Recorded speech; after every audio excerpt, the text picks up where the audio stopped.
Hi, this is Jeremy from EFI.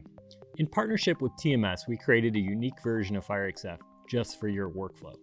This is a quick installation guide to help you install FireXF Server. The installation process is different depending on whether you will complete a new installation or an upgrade from version 6 or 7.1. Follow this guide if you currently have version 7.1 installed and will upgrade to 7.3.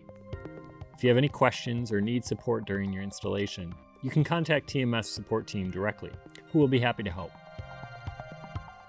For this installation, you'll need the 7.3 installer and a new 7.3 license. Both are provided by TMS. FireXF 7.3 uses a new license, so the first step is to deactivate your old license. You can do that by right-clicking the Fiery Server control in the taskbar and then select Manage Licenses. If Fiery Server control is not running, you can find it in the Start menu. Manage License will open in your default web browser. You can deactivate by simply selecting Deactivate on the existing license, then Confirm Deactivation, and Finish to complete the deactivation. Now you're ready to begin the installation. Start by mounting the ISO image to the PC. Once mounted, navigate to the Setup Application file. Run this by double-clicking, or right-click and select Run as Admin.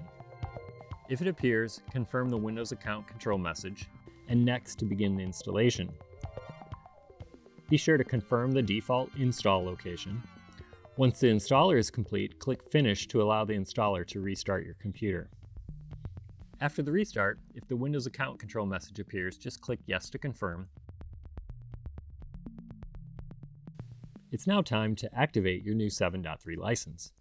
TMS has provided you with this license activation code. If you don't have a 7.3 license, reach out to TMS.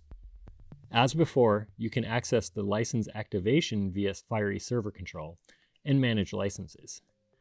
This time, select Activate. Confirm the license agreement. Enter or paste your LAC code into the field above. Select Continue, and then confirm the license is correct and select Activate. And Finish to complete. FireXF Server is now running.